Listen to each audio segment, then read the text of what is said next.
Okay, so in case of inductive load, we found that the average power was 0 and the phase shift was 90 degree between voltage and current.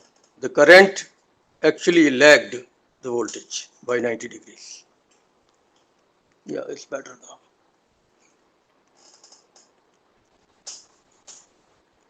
Now, the third case is that of a purely capacitive load. That is where I think I had stopped.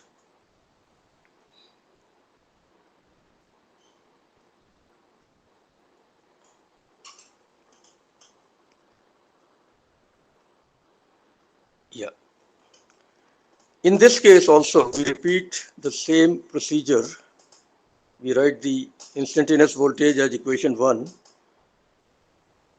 use the well-known formula for capacitor, which is equation 22, to calculate the current. And you can easily follow these steps. We also define the capacitive reactance as 1 upon omega c, which is 1 divided by 2 pi fc.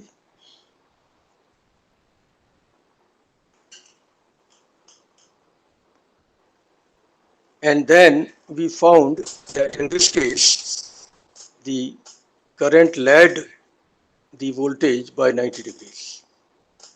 Easy to figure out.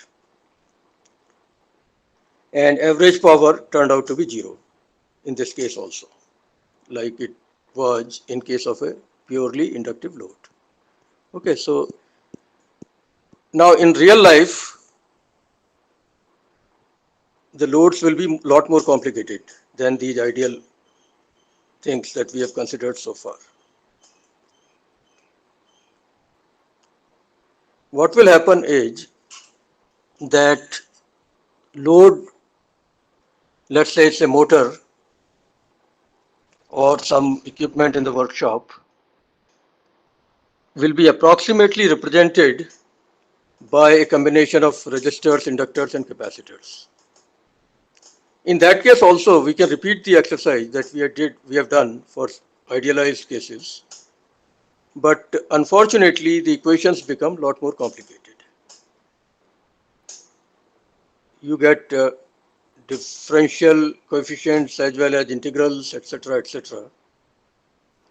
So what we do is, instead of doing things in time domain, which is what we have been doing so far, instead of doing that, we move to frequency domain analysis.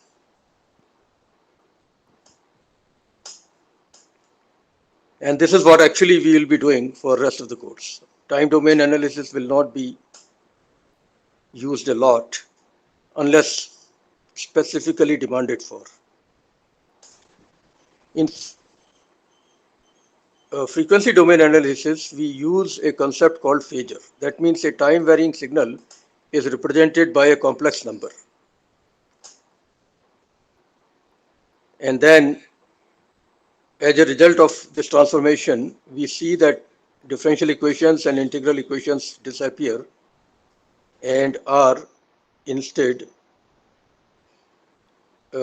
get converted, and do in fact get converted to algebraic equations. This is what I'm going to show you for next couple of lectures. Now, what is a phasor? First of all, we will need complex numbers a lot when we talk about phasors. And you know how a complex number is represented. It has a real part, it has an imaginary part. Small z is the complex number, x is the real part, y is the imaginary part, j is square root of -1. It's all well known to you, I'm sure. Equation 1 is the Cartesian or rectangular representation of a complex number. Okay. You can write a complex number in polar form also, then the modulus or magnitude will become square root of x square plus y square, and the phase angle will be tan inverse of y divided by x. You know all this. I'm only reminding you. Okay. It's easy to convert a complex number from polar form to rectangular form and other way around. I'm saying easy because it's easy conceptually. In reality, you have to be very careful when doing these calculations. Involving complex numbers, there's an identity called Euler's identity.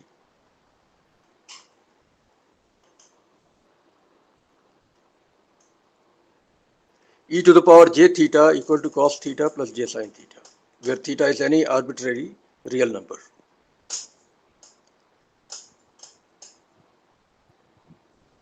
Okay. So it's easy to figure out the value of small x and small y in terms of magnitude and phase angle of the complex number. All this is supposed to be known to us for a long time. We represent a complex number either using magnitude and phase angle or real part and imaginary part. That is what is shown for your reference once again in this diagram. Theta is tan inverse y upon x. Magnitude of z is square root of x square plus y square. These equations can be used in the opposite directions also, if necessary. So one numerical example is given here. You will get the document from me. You can double check this very easily. If a complex number is given in rectangular form as 2 plus j3, calculate the equivalent polar representation. Very easy. Magnitude will be square root of 2 square plus 3 square, which is square root of 13. Angle will be tan inverse of 3 divided by 2, which is about 56.31 degrees. But please be in the habit of doing these calculations on the calculator correctly. There's always a confusion in the calculator. By default, some calculators work in radians and some work in degrees. So you better be careful about that. Know the mode in which your calculator is set. If you figure out tan inverse of 1.5, depending on the mode, you'll see 56.31 or 0.9828 approximately. So be aware of the unit of the answer. Otherwise, everything else will go wrong in the calculations. Now, problem 2 is the opposite.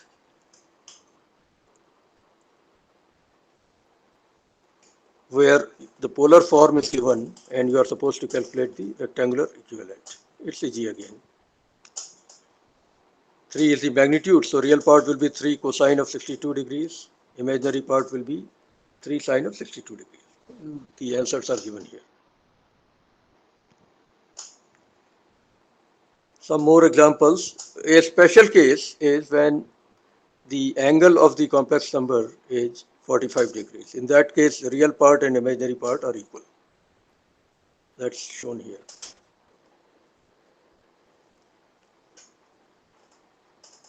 We have seen equation 1 many times already. I'm repeating it again.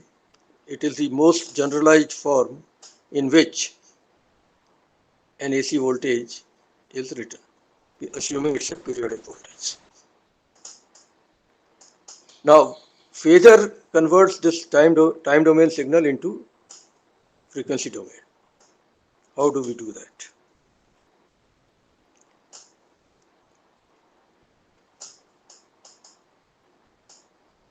You know all this. Vm is peak value, omega is 2 pi f, etc. Now remember Euler's identity again. E to the power jx equal to cos x plus j sin x, where x is any real number. Suppose I put x equal to omega t plus theta v, which is the argument inside the cosine function in equation 1.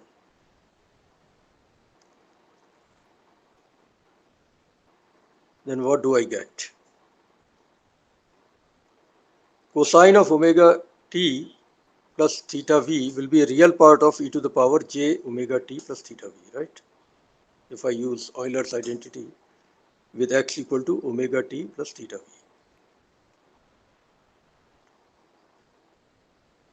Now I use this result, equation 6, back in equation 1. Instead of cos omega t plus theta v, I write real part of e to the power j omega t plus theta v.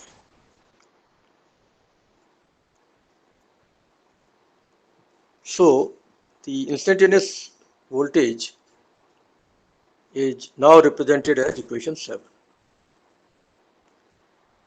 Now, without going too much into theory, let me give you how we proceed further for doing actual calculations. The phasor is obtained by dropping Re on the right hand side of equation 7 and also ignoring e to the power j omega t. We know e to the power j omega t and Re are there, but we don't write them again and again.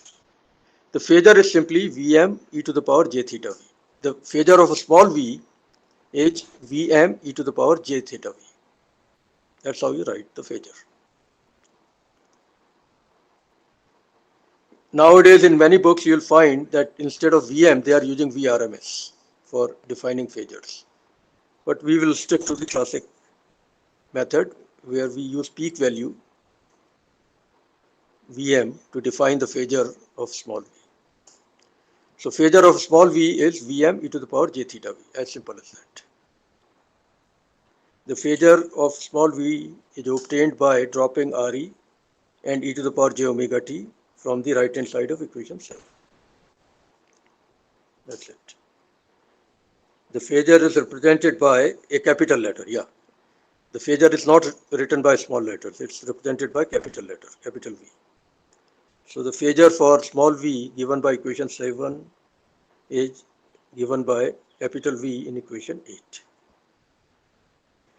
Another way of writing the same thing is equation 9, where instead of e to the power j theta v, we write angle theta v. Same thing. Note that e to the power j omega t, although not explicitly shown, is still present in V, just that we are not writing it. Okay. Yeah, I have written here what I was telling you.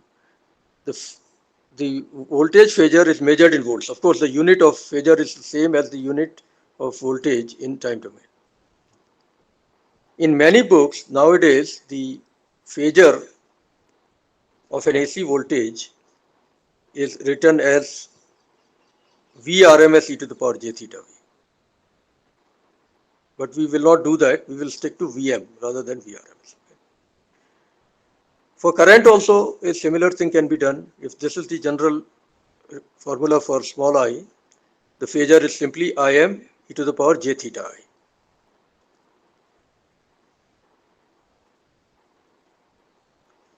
We don't write phasor directly in this manner for power. We do it in a slightly different manner. We'll come to that later. Okay. So the phasor is this, Im e to the power j theta I. Or alternatively, equation 13, where we write an angle of theta I. Assuming that the time domain signal is this.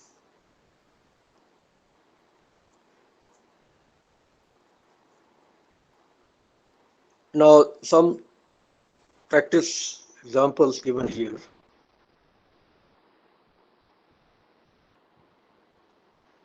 Obtain the phasors for the following instantaneous signals. Signals means current or voltage. First example is cos of omega t.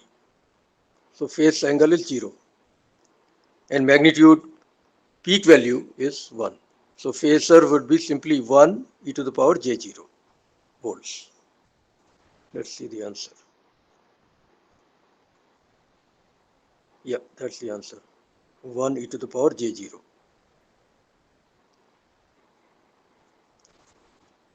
For second case, we have V as sine omega t. So you got to convert this into cos of something. Magnitude of peak value of magnitude is still 1, but cosine of what equals sine omega t? That is the question.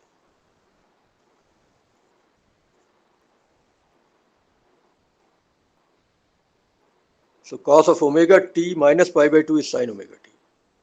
Hence, in this case, the phasor will be 1 e to the power minus j pi by 2. and so on. Tan sine omega t. So now the phasor will be tan e to the power minus j pi by 2.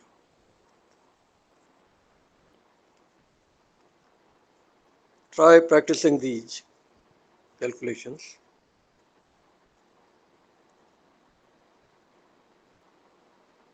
Sometimes I write angle in degrees, sometimes I do that in radians. If there is no 0 as the superscript on 90, that means it's radians. Degrees means you always put a superscript of 0 on top of the quantity. Okay. Many more.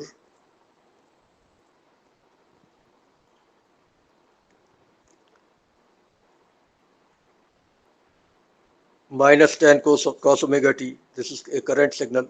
Let's see that. How do we handle that? Minus means 180-degree phase shift essentially. So that will show up. If this is the current value given, how do you calculate the phasor? You have to write it in the standard form, tan cosine of something. So this is what it is, tan cosine of omega t plus 180 degree, and the unit is milliampere, that's given to you. So the phasor would also be in milliamperes, and it will be tan e to the power j 180 degree. Go through the rest of it, it's fairly self-explanatory. The signal is a voltage signal. On the left hand side, I am showing it in time domain. On the right hand side, I am converting the same into frequency domain. Power cut here. Anyway, hopefully. Are you able to listen to me? Yes, sir. Okay, good.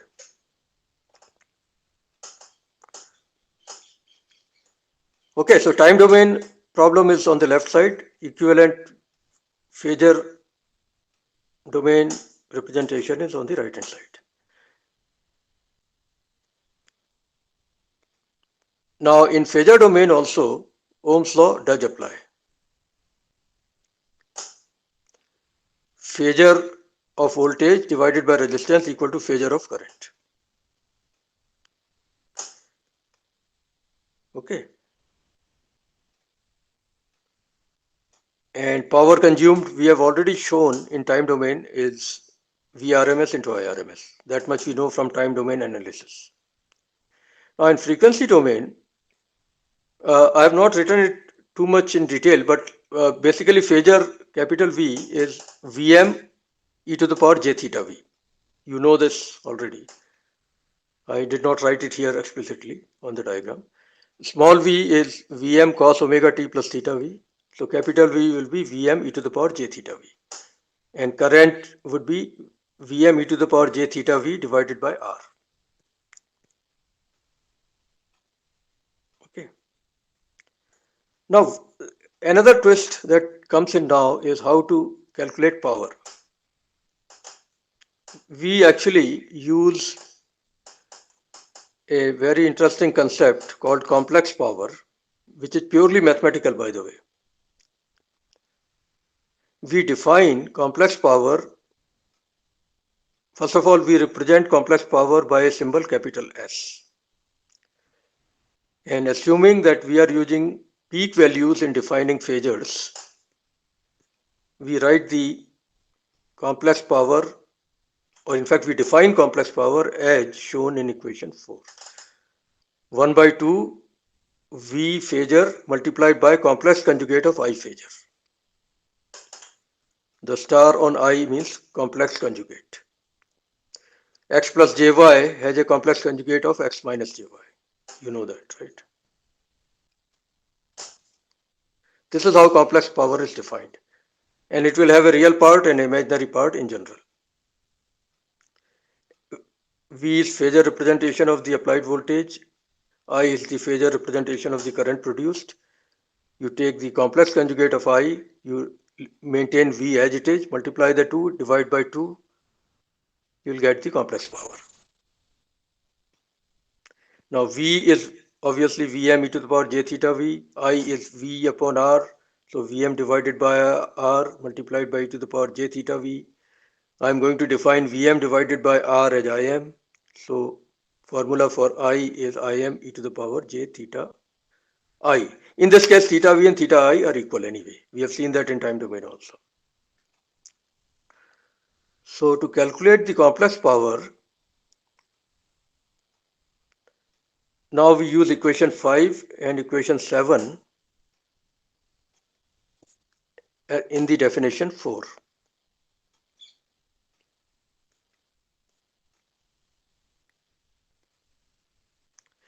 And also remember that theta I and theta V are equal to each other. So S is half Vm e to the power j theta V, Im e to the power minus j theta I, because you are taking complex conjugate of I. Complex conjugate in polar form is obtained by taking the negative of the angle, right? So if you bring it all together, you get Vm Im divided by 2 e to the power j theta V multiplied by e to the power minus j theta I. And theta V and theta I are equal to each other in this case, so that cancels out. So S is simply Vm Im divided by 2 in this case, which is again, if you break 2 into two parts, square root of 2 multiplied by another square root of 2, then it's easy to figure out that S is Vrms into Irms.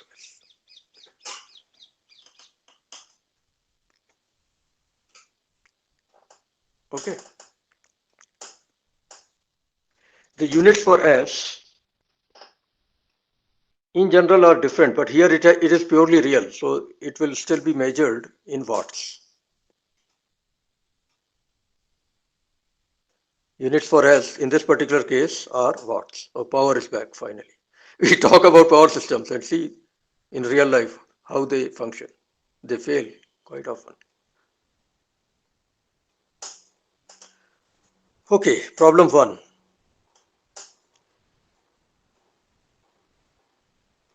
I'm going to go a bit slow because I want you to get it correctly. The problem given is in time domain, and our job is to convert it into frequency domain and then solve it. An AC voltage of 200 cos omega t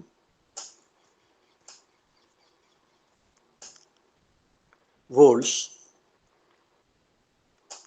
is applied across a 10 ohm resistor. Calculate the complex power generated in the load. Not difficult at all. 200 cos omega t, there's no phase shift, there's zero phase shift in the voltage, right? So phasor will be simply 200 e to the power j0, and e to the power j0 is 1. So phasor is purely a real number, 200 volts. Current will be phasor of voltage divided by resistance. So 200 divided by 10, which is 20 amperes. This is also a phasor. Now complex power is half V into I complex conjugate. Okay. This is the definition.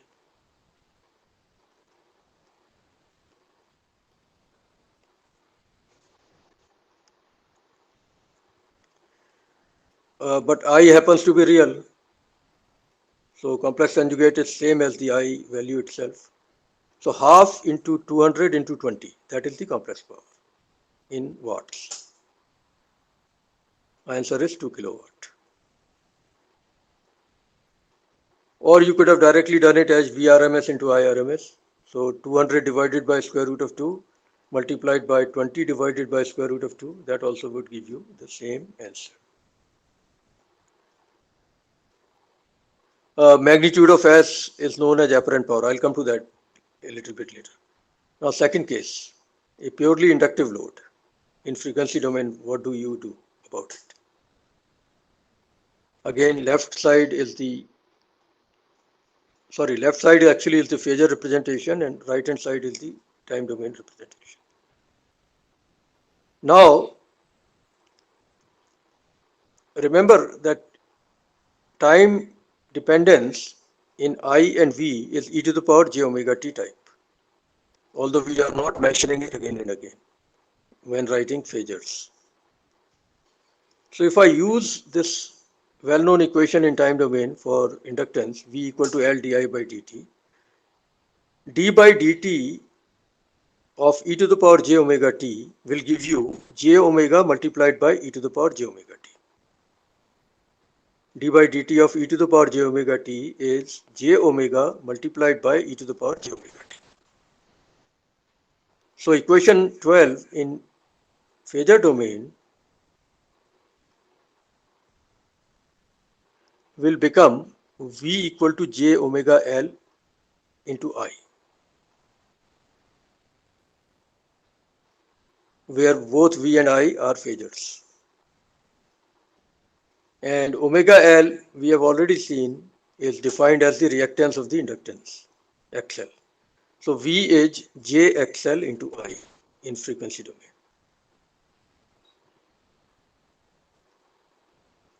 Elementary circuit theory, you have been taught this, I'm sure, in first year.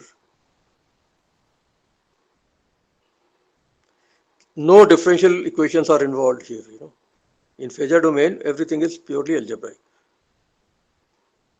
V equal to JXLI, that's the equation that connects V and I in phasor domain, of course. Now, another very important concept that we would be using a lot is impedance. In general, it's a complex number. It is defined as voltage phasor divided by current phasor. Voltage across the load divided by current in the load, and both in phasor domain. So in this particular case, impedance is simply V divided by I, which is JXL.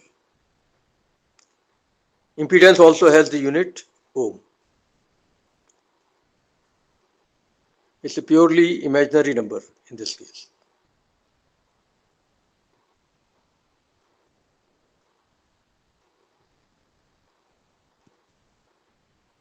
Both XL and Z are measured in ohm. Note that in this particular case, Z is purely imaginary. Fair enough.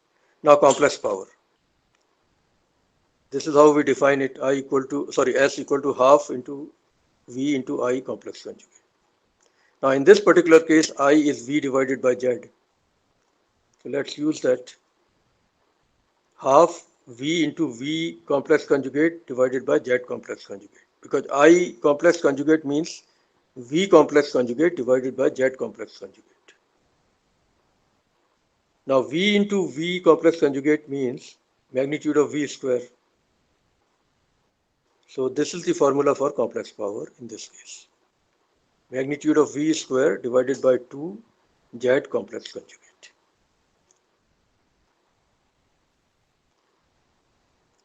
Okay, whatever is the answer. Now Z is purely imaginary. So Z complex conjugate would also be purely imaginary. So S would be purely imaginary in this case because magnitude of V is a real number.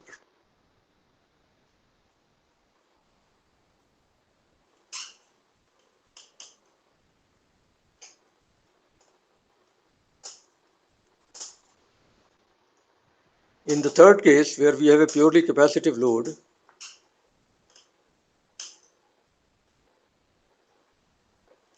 we again go through the exercise.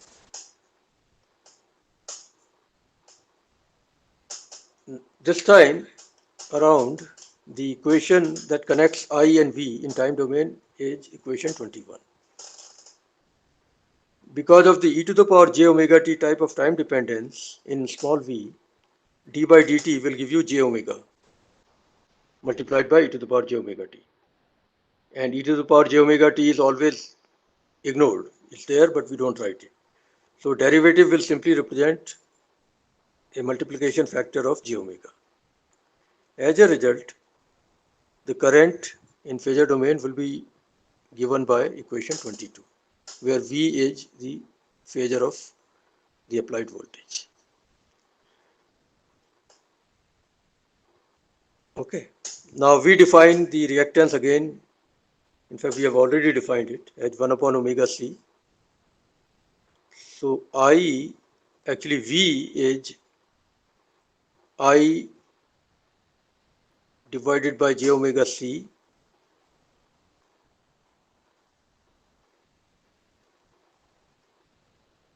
and that can be written as minus j times I upon x, minus j times I upon xc. You can do it yourself.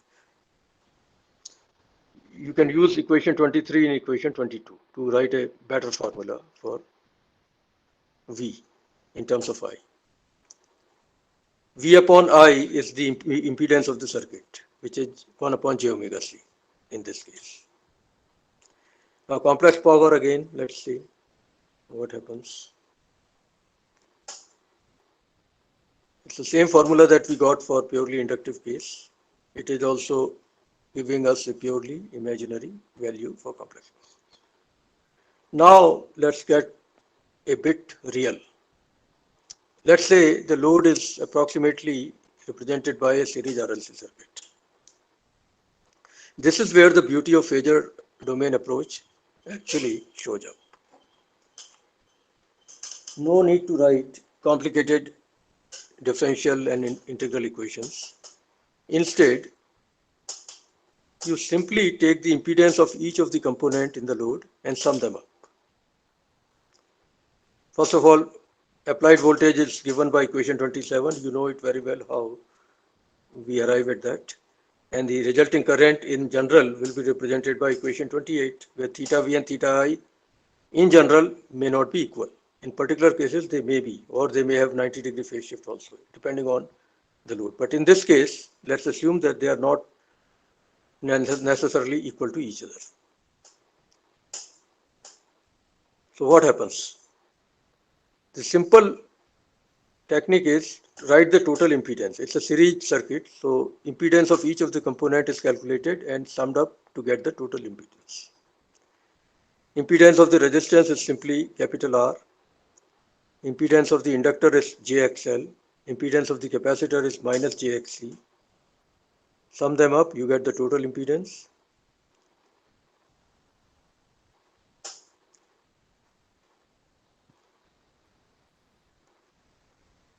And then you divide the applied voltage by Z to get the current produced.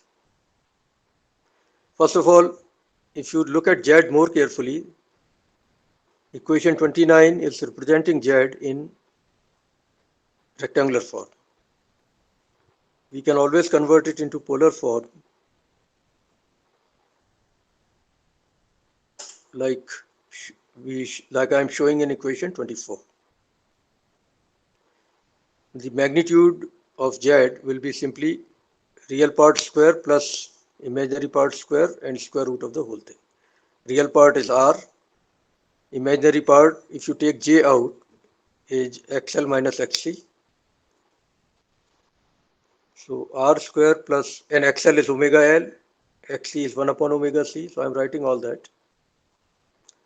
Magnitude of Z can be written as square root of R square plus omega L minus 1 upon omega C, entire thing squared. And the phase angle of Z is generally given the symbol phi, small phi, and it is easy to see that it is tan inverse of XL minus XC divided by R, which is what I'm writing here as equation 26.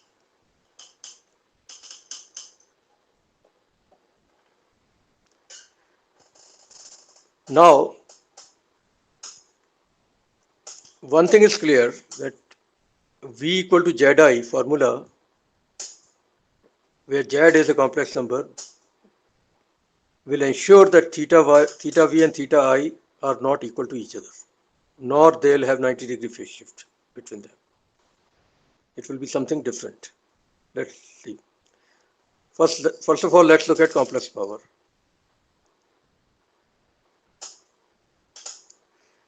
For that, let's first calculate I, which is V divided by Z.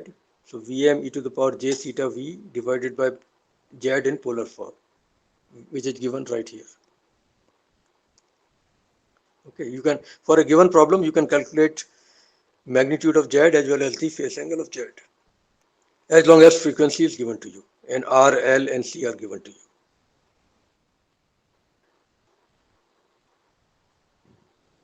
Okay, so I and Vm will also be known to you, theta V would also be known to you, so I should be calculable.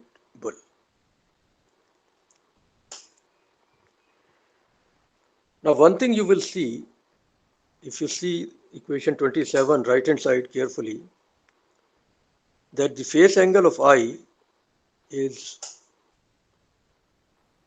theta V minus phi. That means theta I is theta V minus phi. This is the relationship now between the two phase angles.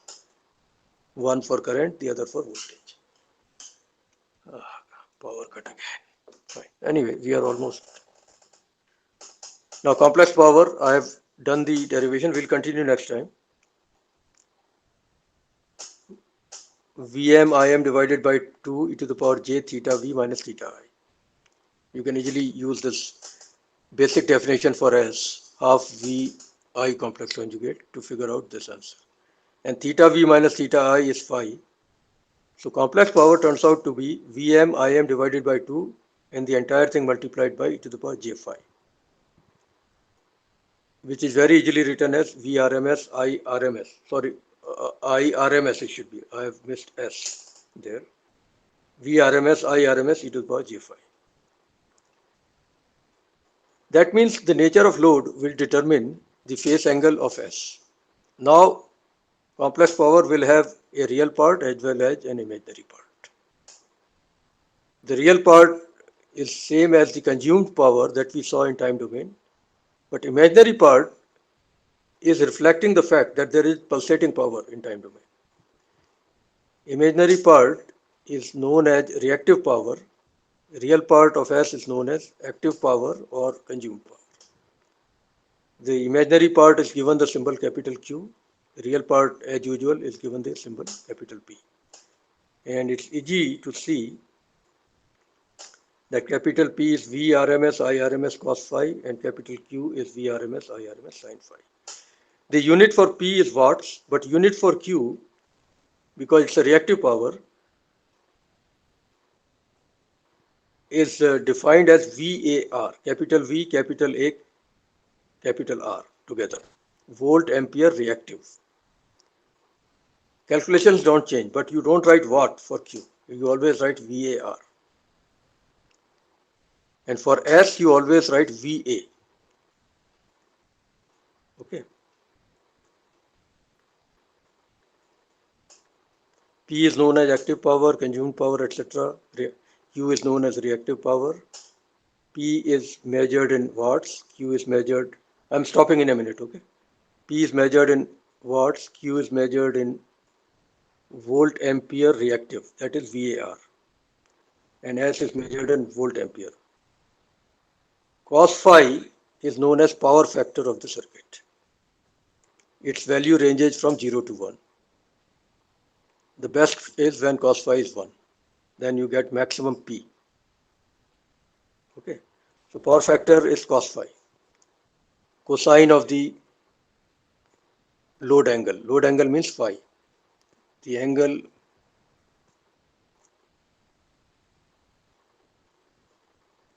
phi